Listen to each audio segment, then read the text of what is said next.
Boa noite a todos. Com alegria e satisfação que mais uma vez nos dirigimos a vocês nessas nossas doutrinárias virtuais realizadas às quartas-feiras, promovidas pela Casa da Esperança. Neste momento, queremos agradecer a Deus, ao Mestre Jesus, pela oportunidade de estarmos mais uma vez reunidos no sentido de aprimorarmos o nosso conhecimento, no sentido de conhecermos melhor a palavra do Mestre Jesus. Queremos agradecer também a espiritualidade que está sempre presente, conduzindo os nossos trabalhos e nos dando inspiração para que nós possamos interpretar da melhor forma possível o texto que foi nos dado para realização da tarefa de hoje.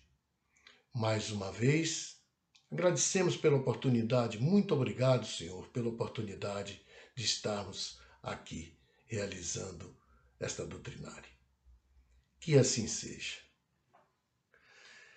Então, vamos à leitura do Evangelho.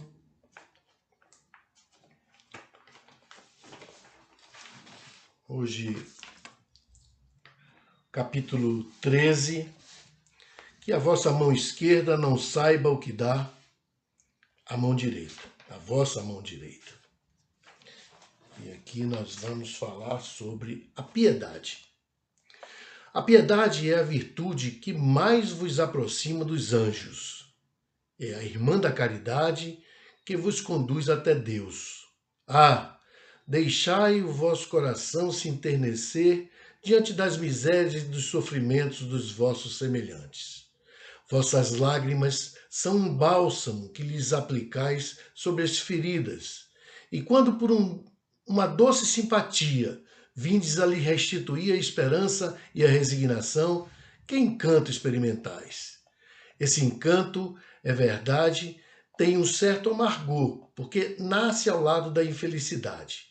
Mas se não tem a agrura dos gozos mundanos, não tem as pungentes decepções do vazio que estes deixam atrás de si, há uma suavidade penetrante que alegra a alma. A piedade, uma piedade bem sentida, é amor. O amor é devotamento. O devotamento é o esquecimento de si mesmo.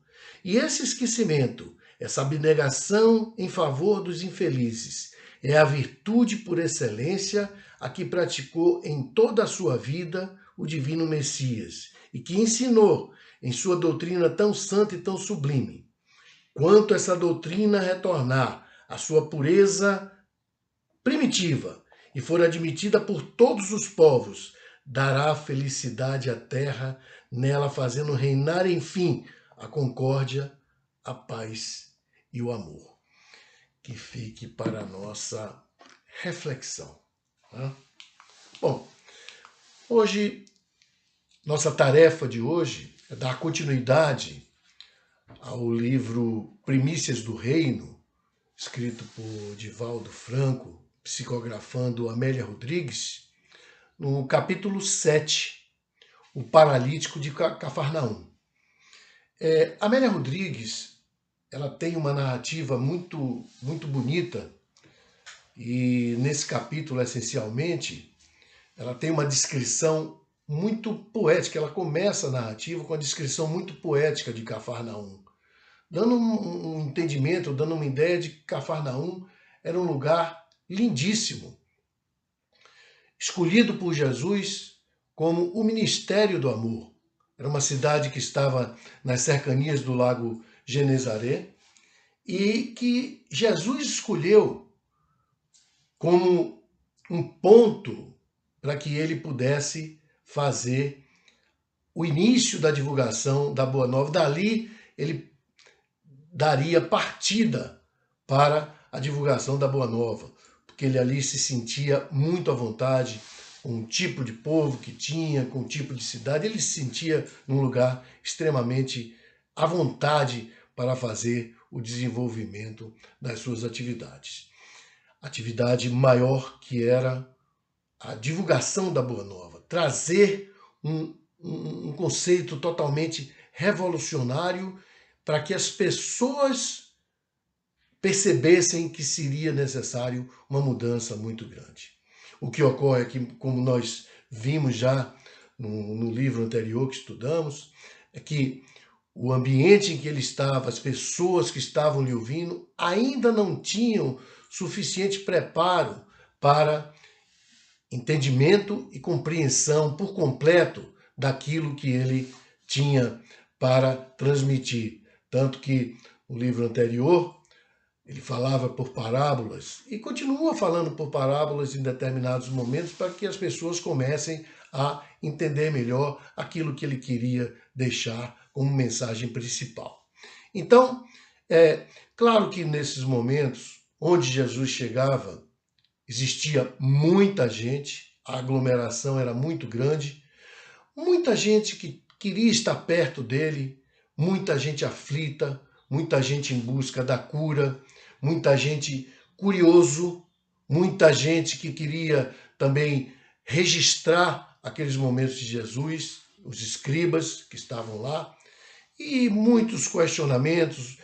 Enfim, a situação ficava quase que incontrolável em termos do número de pessoas que existiam. Ocorre a descrição, então, de um fato inusitado que acontece nesta noite. Esta reunião estava sendo realizada na casa de Pedro, muita gente, quando 4 homens, trazendo um homem paralítico, inerte na sua cama, 4 homens o carregaram e o levaram até Jesus. Ele queria ir até Jesus. Ele tinha certeza de que se ele chegasse a Jesus, ele seria curado. O que ocorre com toda aquela gente, com tanta dificuldade de transitar, até mesmo para uma pessoa individualmente, imaginem 4 pessoas carregando uma cama e um paralítico, não tinha como passar. Mas os homens estavam determinados a levá-lo à presença de Jesus e conseguiram carregá-lo até a cobertura da casa, que era feita de adobe e que tinha uma estrutura ainda frágil, mas eles conseguiram cavocar, tirar aquele fazer uma passagem, cavar um buraco e fazer uma passagem e conseguiram descer a cama através de cordas até a presença do mestre, que chegando junto deste paralítico, Jesus então pergunta para ele, de uma forma direta, de uma forma bem simples, pergunta para ele o seguinte: Natanael, crês que posso te curar? E o paralítico pergunta: como sabes o meu nome? E Jesus disse: um bom pastor conhece todas as tuas ovelhas. Eu o conheço desde ontem. Quando ele diz a ele conheço desde ontem, aqui há um parêntese para se fazer. Eu te conheço sempre. Eu sei os teus passos, eu sei o que é que você faz, eu sei quais são as intenções e eu sei o que é que você imagina no momento de hoje, porque você hoje me traz aqui um momento de muita fé. Então, continuam, e Jesus continua com ele, e olhando para ele diz: Natanael, teus pecados estão perdoados. Olha, quando Jesus fala isso, existe um verdadeiro burburinho dentro da sala e as pessoas começam a murmurar, alguns até com um certo ódio, dizendo: como que se fala isso a um paralítico? Como que se fala a uma pessoa, teus pecados estão perdoados? O que isso vai adiantar? E os escribas também se revoltam. E Jesus então volta-se para os escribas e diz: o que é mais fácil? Dizer a um paralítico: perdoados são os teus pecados, ou levanta-te e anda?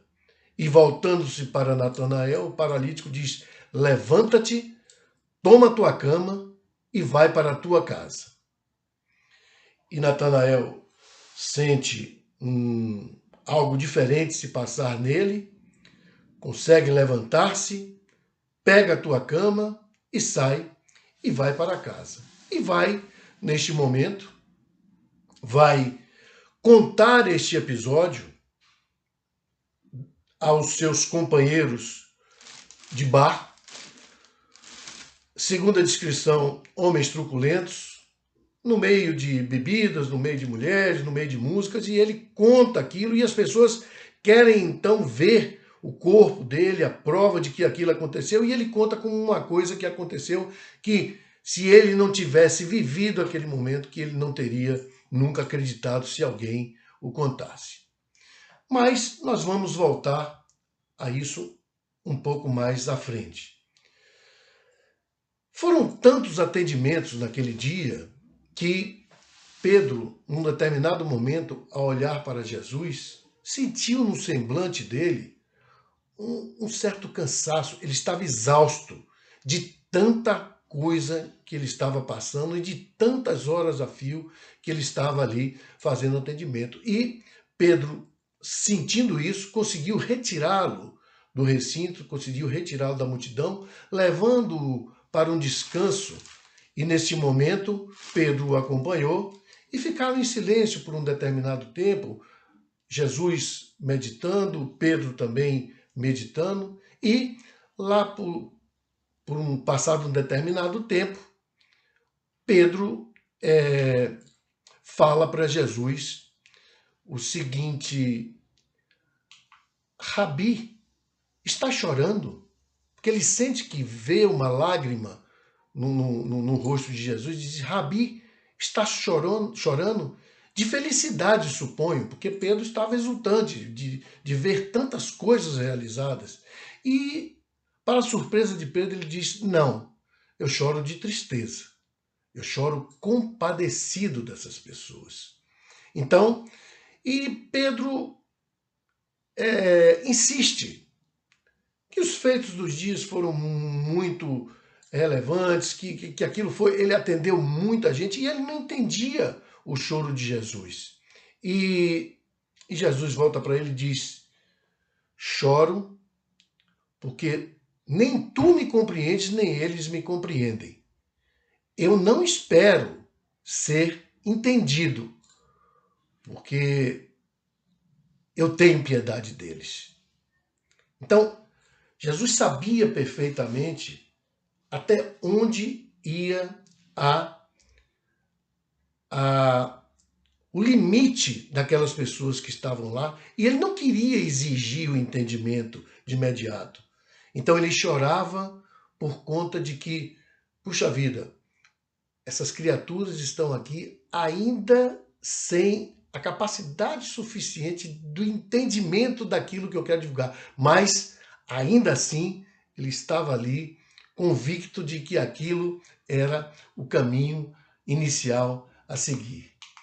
E continua Simão Pedro com ele: por que dizes que não compreendemos o Senhor? Estamos todos tão felizes. Então, para Pedro, o fato de Jesus estar realizando todas aquelas curas, aquilo era para ele estar muito feliz, para ele estar exultante. Mas, ao contrário, ele sabia que aquilo, tanto que ele comenta com Pedro o seguinte: eu não vim aqui para fazer remendo nas pessoas. Ele entendia aquela cura que os aflitos procuravam ele, aquela cura ali, a cura do corpo, como um remendo.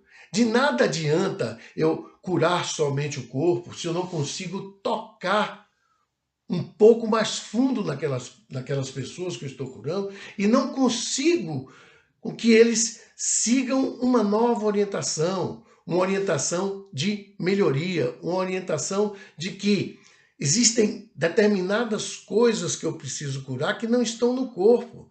Na verdade, eu preciso curar muito além do corpo. E nem Simão Pedro e nem ninguém conseguia perceber isso. Simão Pedro ainda conseguiu, nos momentos que estava nessa conversa com ele, ainda conseguiu assimilar algumas coisas e calou-se. E é, o calar de Simão Pedro dizia tudo. Ele dizia: eu vou procurar entender o que é que realmente esse seu comportamento junto a esse povo quer transmitir, quer aonde ele vai chegar. E nós poderíamos aqui nos reportar a uma série de fatos, inclusive citados e estudados no Evangelho. Nós temos o capítulo Bem-aventurados os aflitos.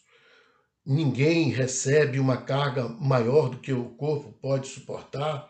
Às vezes é necessário o sofrimento, porque os que sofrem neste mundo, eles vão, na verdade, sofrer por, por uma prova. Essas provas devem ser bem suportadas. Elas devem ser entendidas como lições de vidas.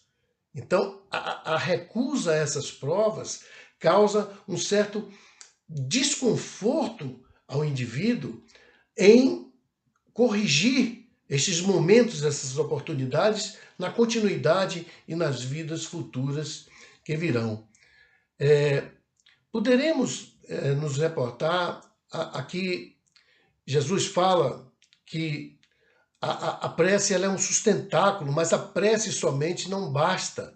É preciso que ela esteja apoiada numa fé, na fé da bondade de Deus. Então nós precisamos, acima de tudo, precisamos ter fé. Lembre-se da história quando Jesus disse: você crê que eu posso te curar? Quando ele fala que você crê, ele estava ali exultando, ele estava ali perguntando se realmente existiria uma fé tão grande capaz de curá-lo. E ele percebeu isso no Natanael. Então, quando ele diz que é preciso que, às vezes, é preciso que a dor produza um amadurecimento, ele cita que, depois de todas essas passagens, ele diz: alguém virá em meu lugar. E Pedro diz: virá uma pessoa em seu lugar. Essa pessoa seria quem? Seria um consolador. Ele diria: venha um consolador do mundo. Nós todos sabemos quem é o consolador do mundo hoje, está muito claro para nós quem é o consolador do mundo. E Simão Pedro pergunta para ele: quando esse consolador chegar, todos os homens irão compreender? E ele diz: não, não a princípio, porque as coisas são muito difíceis, as coisas não são fáceis. É muito difícil, os métodos são severos, eles são indesejados. Na verdade, eles são indesejados porque é muito duro. A caminhada é longa e dura. É preciso que você esteja disposto a enfrentar. Mas ele sempre diz o seguinte: o Consolador sempre estará ao lado da humanidade, não sairá, no que pese todas as dificuldades que ele irá enfrentar, mas ele sempre vai estar ao lado dando apoio. Vamos nos lembrar aqui do Evangelho segundo o Espiritismo, o capítulo 18, onde fala: muitos são chamados e poucos os escolhidos. Por que poucos os escolhidos? Todos nós sabemos, a oportunidade está para todos. Por que poucos os escolhidos? Porque a porta é estreita. A porta larga é a porta da facilidade. É a porta onde todos querem passar. É a lei do menor esforço. A porta estreita exige muito de todos nós. Exige determinados sacrifícios. Existem determinadas convicções e que nós não devemos nos desviar dela. E isso é muito importante que nós não esqueçamos. A porta é estreita. Muitos são chamados, poucos são os escolhidos. Por quê? Porque para passar pela porta estreita você precisa estar convicto e disposto de que essa é a orientação e essa é a direção. Então, vamos voltar um pouco à história. E quando Jesus disse: Natanael, você está livre dos seus pecados. E aí é importante que nós saibamos o que é que significa pecado nesse contexto. Pecado significa um desvio do objetivo. Que objetivo é esse? O objetivo das leis divinas.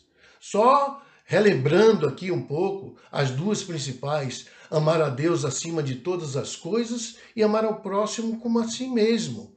Então, os homens, os 4 homens, quando estão ali levando aquele paralítico, é uma outra coisa que pode se chamar atenção, eles estão ali no sentido de prestar um socorro, de prestar ajuda, de prestar solidariedade.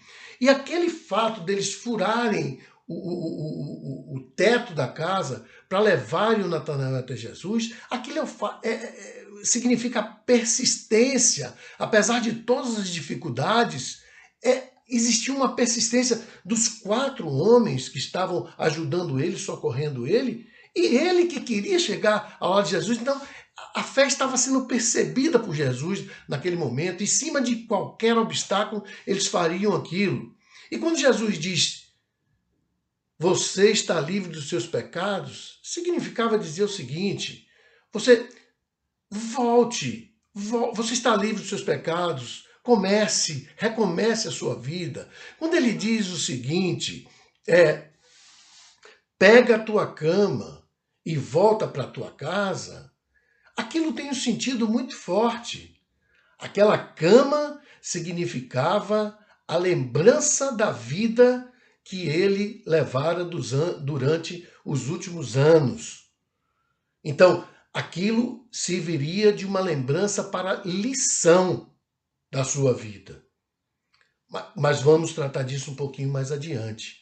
E, voltando ao aspecto da solidariedade, da prestação de socorro, vamos para os dias de hoje. Quantos de nós não recebemos socorros de amigos, ajuda de amigos quando nós precisamos? Não só socorro do corpo, mas principalmente quantos de nós não somos levados às casas espirituais, aos centros espíritas, às doutrinárias, aos tratamentos espirituais? Quantos de nós não somos ajudados? Quantos de nós? Nós viemos a esse mundo no sentido de seguirmos um caminho certo. Mas esse caminho é um caminho que, às vezes, nós nos desviamos. E esse desvio do caminho certo, esse desvio do objetivo, são os pecados que cometemos. Então, isso é um pouco do... Eu vou dar uma citação aqui de que acontece com todo mundo. Quando você viaja para uma cidade que você não conhece, que você chega na cidade logo, você chega de carro, você não sabe os caminhos, você pega um caminho errado, aí você tem que voltar, retomar o caminho de novo, faz... Quanto tempo você demora, às vezes, de chegar num lugar que você quer? Se você soubesse de primeira, era fácil. Quando você mora na cidade, você sabe os caminhos, você vai e chega. Mas quando é uma coisa desconhecida ainda para você, você toma caminhos diferentes, é difícil chegar? É difícil. Mas é bom observar o seguinte, reparem que os caminhos não mudam, os caminhos estão sempre lá. Quem muda a orientação somos nós. Nós aqui, para atingirmos os nossos objetivos, temos que mudar as nossas orientações. O universo está aí. O universo não muda. O universo está aí. A nossa vida pode mudar através das nossas atitudes, através do nosso caminho. Deus é justo e por isso que ele nos deixou a capacidade do livre-arbítrio. Depende de nós. Nós é que temos que escolher os caminhos. Porque, de novo, os caminhos não mudam, mudamos nós. Mudamos nós.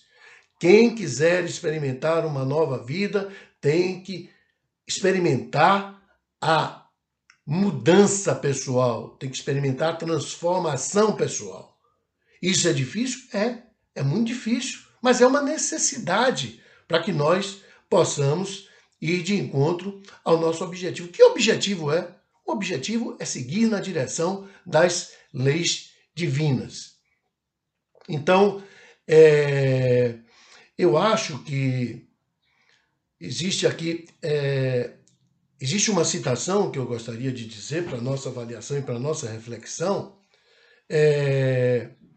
No livro Caminho, Mensagem e Vida, há uma citação de Emmanuel, que é a seguinte, abre aspas, recordemos o paralítico de Cafarnaum e, na hipótese de nós encontrarmos dificuldades para estarmos na presença do Cristo pelos nossos impedimentos de ordem moral, material, dirigimos-nos para o alto com o amparo dos amigos do plano invisível e deixemos-nos cair aos pés do Divino Mestre, recebendo forças novas que nos restabeleçam a paz e o bom ânimo. Então, fecha aspas, isso é uma reflexão que nós devemos fazer de uma forma contínua, de uma forma sempre, não podemos descuidar dessa reflexão, deixemos-nos cair aos pés de Deus para que possamos então retomar os nossos caminhos. Como o paralítico de Cafarnaum, nós possamos nos colocar com humildade, com muita humildade, com toda a fé, para que nós possamos transformar as nossas imperfeições e que essas imperfeições, por incrível que pareça, também nos paralisam totalmente e muitas vezes nos impede de caminhar. Então, nós ficamos como paralíticos não do corpo, mas paralíticos de ação, paralíticos de atitude, paralíticos da alma. Então, ouçamos a mensagem de Jesus narrada nessa história do paralítico de Cafarnaum. Levanta-te, pega a tua cama e volta para casa. Levanta-te, pega a tua cama e volta para casa. Através de boas atitudes, transformem os seus caminhos. Vamos seguir com atitudes do bem para transformar nossos caminhos. Vamos reparar nossos equívocos. Vamos reparar os nossos enganos. Retomemos o nosso objetivo dentro do planejamento que foi feito para a nossa vida. Vamos reconstruir nossa jornada com humildade. Vamos deixar de lado o orgulho. Vamos deixar de lado o egoísmo. Vamos nos voltar para o trabalho. Vamos seguir a lei divina. Vamos perdoar. Vamos confiar. Vamos entregar e, acima de tudo, vamos amar. Foi muito bom fazer esta reflexão com vocês essa noite. Vamos agradecer mais uma vez a Deus por ter nos proporcionado momentos muito felizes, momentos onde as nossas mentes estão totalmente voltadas para a realização do bem e vamos pedir ao Pai que nos conduza sempre no caminho do objetivo maior, do seguimento das leis divinas.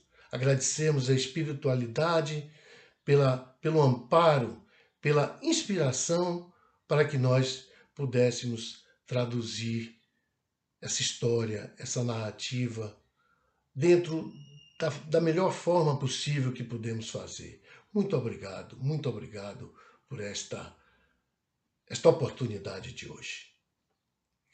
Vamos, neste momento, solicitar aos nossos irmãos passistas que apliquem o passe virtual e logo depois sigamos para os abraços virtuais.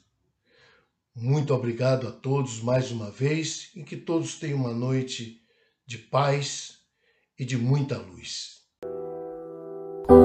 como estiveres agora, nosso bom Deus te guarde. Como estiveres pensando, nosso bom Deus te use. Onde te encontres na vida, que Deus te ilumine. Com quem esteja seguindo, nosso Senhor te guie. No que fizeres tu, peço ao bom Deus que possa te amparar, e em cada passo teu a mão